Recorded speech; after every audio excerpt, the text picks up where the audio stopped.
오늘 저는 여러분과 함께 성령의 도우심과 탄식이라는 제목으로 은혜를 나누고자 합니다.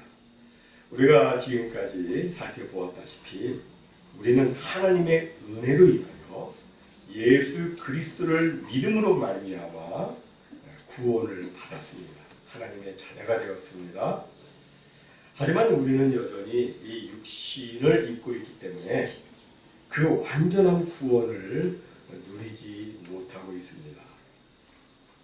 우리는 지금도 계속해서 죄와 더불어 싸우고 있으며 그리고 또 종종 이 죄와의 싸움에서 패배하곤 합니다. 그리스도인으로서 죄를 지을 수 없는 영역으로 옮겨졌고 또 죄를 지어서도 안 되는 신분인데 현실은 그렇지 않은 것입니다. 이것은 마치 저 옛날 이스라엘 백성들이 가나안 땅에 들어간 상황과 비슷합니다. 이스라엘 백성들은 약속의 땅인 가나안에 들어갔으니까 거기서 당연히 샬롬을 누려야 했지만 현실은 그렇지 않았습니다. 그들 앞에는 가나안 7 족속이 있었습니다. 그 가나안 7 족속은 영적으로 이스라엘 백성들을 하나님의 사람으로 살지 못하게 방해하는 다양한 종류의 죄악들을 의미합니다. 하나님께서는 그 7 족속들을 너희가 쫓아내지 못하면 그들이 너희의 옆구리에 가시가 되어서 너희들을 괴롭힐 것이라고 하셨습니다. 그래서 이스라엘 백성들은 그 땅에서 그들이 샬롬을 온전히 누리면서 살고자 한다면 그 7 족속과 싸우되 그들이 진멸하기까지 싸워야 했습니다. 그래서 하나님이 진멸하라고 하신 것이죠. 이것은 영적으로 우리 크리스천이 그리스도께서 우리의 몸을 완전히 구속해 주시는 그 영광의 날까지 죄와 더불어 끝까지 싸워 이겨야 할 것을 보여주는 말씀입니다. 예수님을 믿는다고 하는 그 고백, 거기서 그쳐서는 안 되고 내 속에 있는 그 가나안 7 족속의 죄악들을 끝까지 진멸토록 우리가 싸워야 되는 것이죠. 우리가 이미 살펴본 로마서 8장 13절은 말씀합니다. 너희가 육신대로 살면 육신이 원하는 대로 너희들이 살면 반드시 죽을 것이로되 영으로서 몸의 행실을 죽이면 살리니. 이 말씀처럼 우리가 죄를 죽이면 살고 그렇지 못하면 우리가 죽게 되는 것입니다. 그렇습니다. 우리가 이 땅에서 하나님 나라의 온전한 의와 평강과 희락을 온전히 누릴 수 있는 것은 죄와의 싸움에 달려있는 것입니다. 그럼 어떻게 죄와 더불어 싸워 이길 수 있습니까? 개인 가지고 내 결심 가지고는 안 됩니다. 여기에는 성령님의 전격적인 도우심이 필요합니다. 성령님의 도우심이 없으면 어느 누구도 죄와 더불어 싸워 이길 수가 없습니다. 그럼 성령님은 구체적으로 우리를 어떻게 도와주시는가? 오늘 말씀의 근거에 살펴보면 첫 번째로 성령님은 우리 안에 거하셔서 우리의 연약함을 도와주십니다. 성경은 우리가 질그릇처럼 깨지기 쉬운 연약한 존재라고 말씀하고 있습니다. 여러분 질그릇 딱 떨어뜨려 보세요. 팍 깨져버립니다. 이 연약한 존재로 그렇게 우리를 묘사하고 있습니다. 여러분 우리가 영적으로 새롭게 거듭났다고 해서 우리의 연약성이 없어지는 게 아닙니다. 우리 모두는 일생 동안 이 피조물의 한계를 벗어버리지 못하고 살아가야 되는 연약한 존재입니다.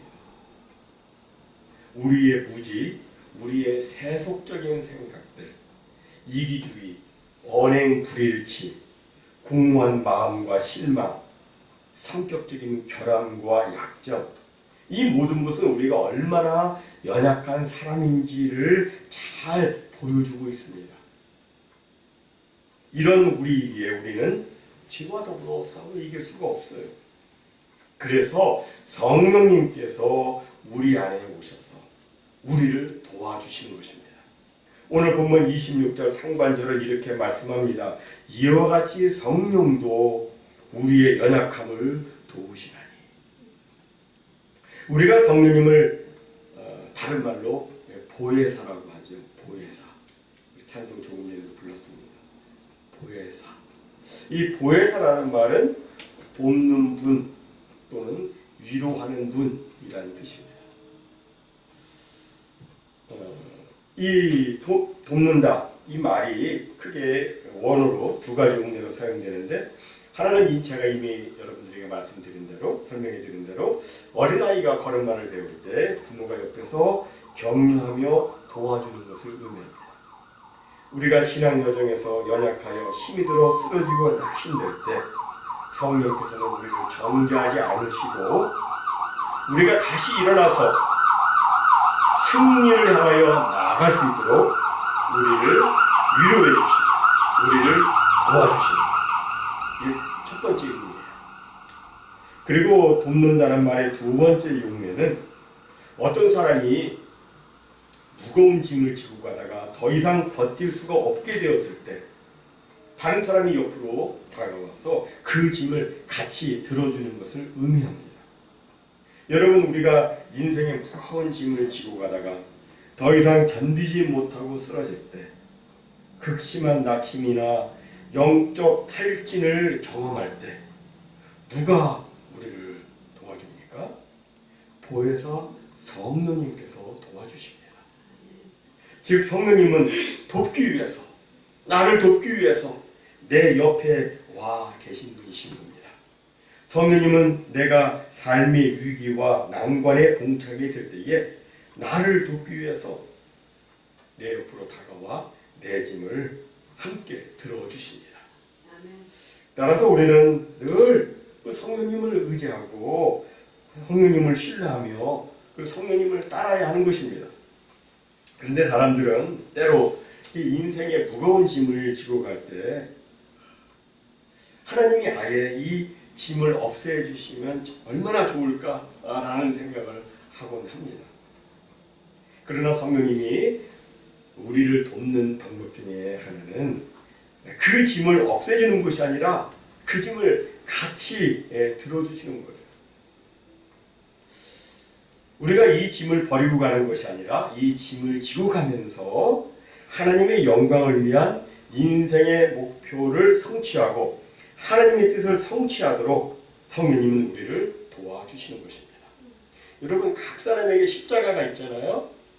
그 십자가를 없애는 게 아니에요. 없애주시지 않고 성령님이 도와주세요. 그걸 지고 갈 수 있도록. 그래서 거기에 하나님의 영광이 나타나고 하나님의 그 온전한 뜻이 이루어지도록 그렇게 도와주세요. 성령님께서. 어린이가 학교에서 숙제를 받아와 도움을 청할 때 지혜로운 어머니는 그 답을 다 달아주지 않습니다. 그죠? 아이가 뭐 1 더하기 1은 2 이거 다 해오는데 엄마가 다 달아주고 그래요? 그런 어머니 없어요. 오히려 아이들한테 그 문제를 풀 수 있도록 도와줍니다. 마찬가지로 성령님께서도 우리를 도우셔서 우리로 하여금 그 연약함을 극복하게 해주시는 겁니다. 유명한 설교자 찰스 스펄전은 이런 성령의 도우심에 대해서 재미있는 예화를 하나 들려주었습니다. 어부인 아버지가 아들에게 노 젓는 법을 가르쳐주는 이야기입니다. 먼저 아버지는 어린 아들에게 노를 저어보라고 시킵니다. 아들은 아버지가 노 젓는 거 봤으니까 어설프게 아버지가 하는 것처럼 흉내를 내면서 노를 저어봅니다. 하지만 자기 키보다 더 큰 노를 이게 컨트롤을 못하고 주체하지 못해서 쩔쩔맵니다. 그때 아버지가 아들 곁에 다가와서 아들의 자세를 바로 잡아주고 그리고 노 젓는 법을 자세히 가르쳐줍니다. 아버지가 아들 등 뒤에 자기 몸을 딱 밀착시키고 아들의 그 손 위에다가 자기의 두 손을 얹고 그리고 노젓기를 시작합니다.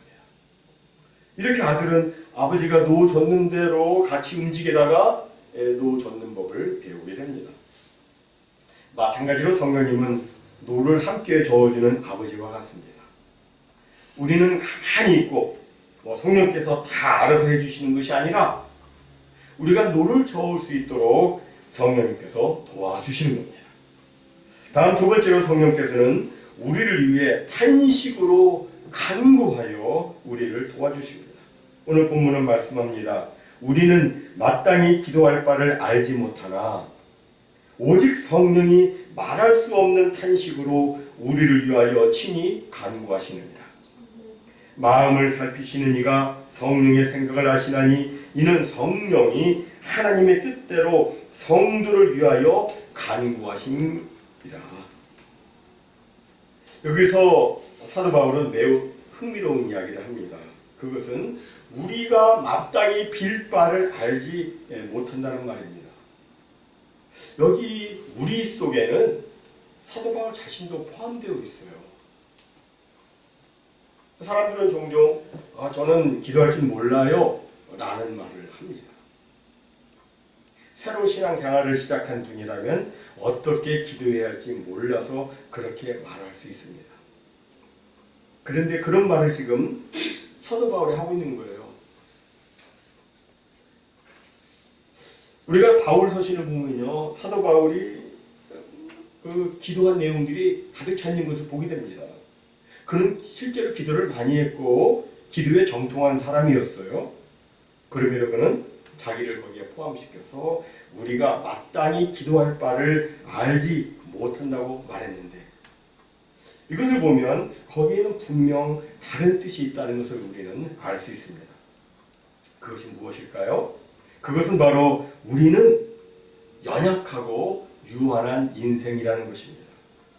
솔직히 우리는 살면서 다양한 기도를 합니다. 매일 시간을 정해서 기도를 하기도 하고, 식기도는 물론 수시로 드리는 기도, 또 사업 문제, 가족 문제, 자녀 문제, 건강 문제, 다양한 인생 문제, 또한 나라와 민족을 위해서, 그리고 또 선교사님들을 위해서, 우리 교회 성도님들을 위해서 우리가 특별히 기도를 합니다.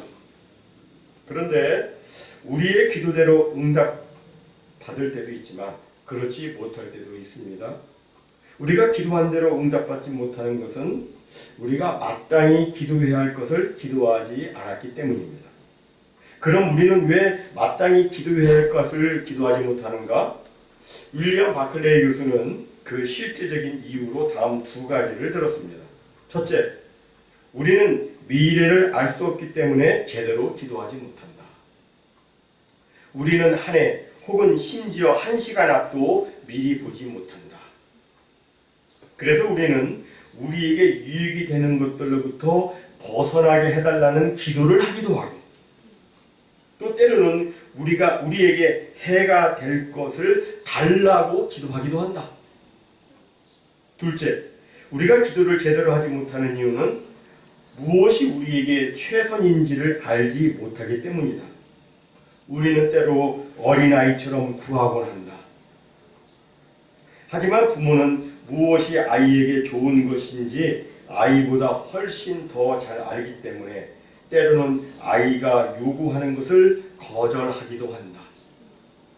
마찬가지로 하나님도 우리의 유익을 위해서 그와 같이 하신다라고 했습니다. 실로 많은 경우에 있어서 우리들의 기도는 단순한 우리들의 욕심일 때가 많습니다. 그리고 그 욕심이 성취되었을 때 우리의 삶은 나아지는 것이 아니라 오히려 하나님의 뜻에서 멀어져 있는 것을 우리는 종종 보게 됩니다. 우리는 실로 인간의 연약성과 유한성을 가지고 있기 때문에 무엇이 진정 우리에게 유익한지, 과연 무엇이 하나님의 뜻에 맞는 것인지 잘 알지 못합니다. 내가 무엇을 위해서 기도해야 내 삶이 하나님이 원하시는 그 모습으로 만들어지고 내 인격이 제대로 빚어지고 내 삶 속에서 하나님의 의가 참으로 이루어질 수 있는지를 우리는 잘 알지 못합니다. 하지만 이것을 온전히 아시는 이가 있는데 누구십니까? 하나님이십니다. 이런 이유 때문에 성령 하나님께서는 이런 우리를 돕기 위해서 우리를 대신해서 기도를 하십니다.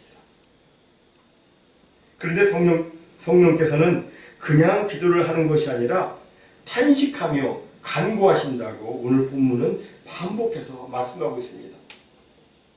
지난 시간에 말씀드렸듯이 지금 온 세계는 하나님의 아들들의 나타남을 고대하고 있습니다.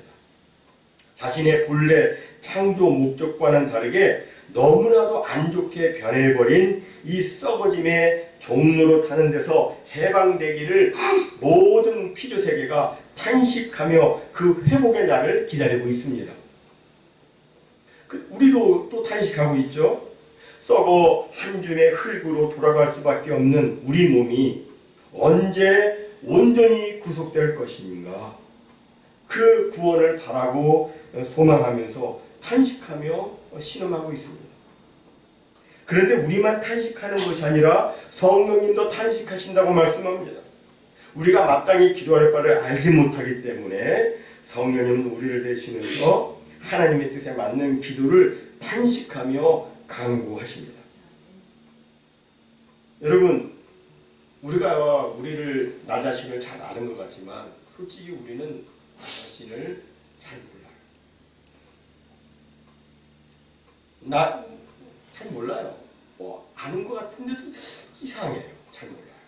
하지만 성령님은 나를 완전히 완벽히 하십니다.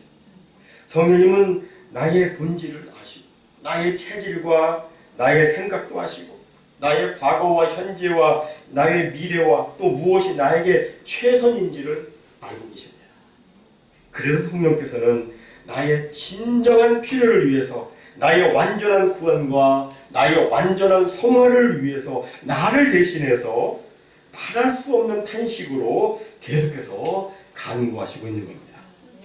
이 성령의 탄식 기도가 있기 때문에 우리는 우리의 신앙생활 속에서 승리할 수 있는 것이고 모든 것이 합력해서 선을 이루는 역사가 나타나는 것입니다. 나의 삶에 비틀거림이 있고 부정직하고 때로는 교만하고 각종 죄악과 나의 그릇되고 잘못된 선택이 있음에도 불구하고 우리가 지금까지 믿음으로 지내올 수 있는 것은 바로 성령님의 탄식 기도가 있기 때문인 것입니다. 사랑하는 성도 여러분, 우리는 다 연약한 사람들입니다. 우리 한 뼘도 안 되는 이 머릿속에 걱정과 근심이 얼마나 많은지, 뭔가 아는 것 같지만 모르는 것이 더 많고, 언행이 불일치하고 이기주의와 약점들이 많고, 육신의 정욕과 안목의 정욕과 이생의 자랑에 쉽게 물들어버리는 연약한 존재들이 바로 우리들입니다. 그러나 성령님께서는 우리 연약함을 도와주십니다. 성령님께서는 우리를 도와주시는데 우리를 한 번만 도와주시고 마는 것이 아니라 계속해서 도와주십니다. 오늘 보면 이와 같이 성령도 우리 연약함을 도우시나니 라는 말에서 이 돕는다는 말은 현재형으로 나와 있습니다. 즉 성령께서는 지금도 계속해서 늘 언제나 현재로 우리를 도와주시는 것입니다. 성령께서는 어제라는 시점에서도 오늘이라는 시점에서도 또 내일이라는 시점에서도 항상 현재로 우리와 함께 하시면서 우리를 도와주십니다. 우리가 예수님께서 다시 오시는 날 영광 중에 하나님의 아들들로 변화하여 휴거해서 천성에 이를 때까지 우리를 계속해서 도와주십니다. 어떻게 도와주십니까? 말할 수 없는 탄식으로 우리를 도우시고 무궁한 사랑으로 우리의 연약함을 도와주십니다. 그래서 성령님으로 말미암아 우리는 궁극적 승리와 영광을 갖게 되는 것입니다. 따라서 우리는 매일매일 살 때 하루하루를 내 힘 가지고 내 의지 가지고 사는 것처럼 살면 안 되고 오직 성령님을 의지하면서 성령님이 인도하심에 따라 살아야 되는 거예요. 아침에 기도할 때 성령님 오늘도 나와 함께 해주시니 감사합니다. 오늘도 저를 선히 인도해 주세요. 하나님께 다 맡깁니다. 하나님 저를 붙잡고 있어요. 하나님 의지하면서 날마다 그렇게 사는 것입니다. 이제 예화를 하나 드리고 말씀을 마치겠습니다. 어느 마을에 문제를 많이 일으키는 청년이 있었습니다. 그는 술에 빠져 살고 싸움을 하고 가족을 힘들게 하는 방탕한 삶을 살았습니다. 그런데 그 청년에게는 그래도 믿음 좋은 어머니가 있었습니다. 어머니는 아들이 그렇게 살아가는 모습을 보면서 마음이 찢어졌습니다. 어머니는 매일 하나님 앞에 기도로 나아가서 아들을 위해서 기도했습니다. 처음에는 또렷하게 이렇게 기도했습니다. 하나님, 우리 아들을 붙잡아 주옵소서. 하나님, 우리 아들을 살려 주옵소서. 그런데 시간이 지나도 아들은 변하지 않았습니다. 어머니는 점점 더 깊이 하나님 앞에 나아갔지만 어느 순간부터는 기도할 말이 없어졌습니다. 그래서 하나님 앞에서 말을 하지 못하고 그저 울기만 했습니다. 하나님, 하나님, 주여, 주여. 그저 눈물로 탄식하며 아들을 위해 울고 울며 기도했습니다.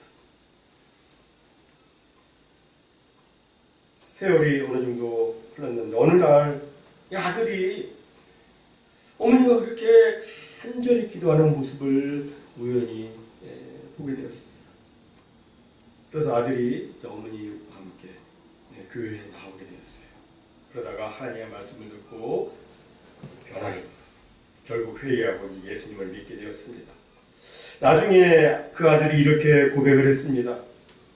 내가 하나님께 돌아온 것은 내 어머니의 눈물 기도 때문입니다. 그는 연이어 말했습니다. 어머니는 나를 설득하지 못했지만 어머니는 하나님을 움직이셨습니다. 사랑하는 성도 여러분, 어머니는 기도할 말을 다 잃어버렸습니다. 그러나 하나님은 그 탄식의 기도를 들으셨습니다. 오늘 본문은 말씀합니다. 성령이 말할 수 없는 탄식으로 우리를 위해서 친히 간구하십니다.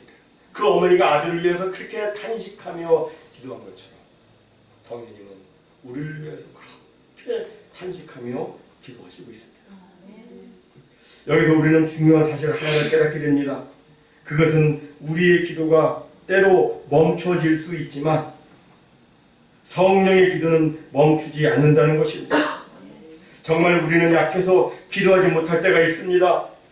마음이 무너져서 눈물만 흐르고 아무 말도 못할 때도 있습니다. 그러나 바로 그때에도 성령께서는 우리 안에서 우리를 위해 탄식하며 기도하고 계십니다. 모쪼록 우리 모두 오늘도 내일도 우리를 위해 탄식으로 기도하시고 언제나 현재로 우리를 도와주시는 성령님을 의지하면서 사시기를 바랍니다. 그래서 성령님으로 말미암아 오늘의 탄식이 내일의 영광으로 이어지고 오늘의 슬픔이 내일의 기쁨으로 이어지며 오늘의 아픔이 내일의 성숙과 승리로 이어지는 이런 놀라운 축복된 삶이 우리 모두에게 있으시기를 예수님의 이름으로 간절히 축원합니다. 아멘.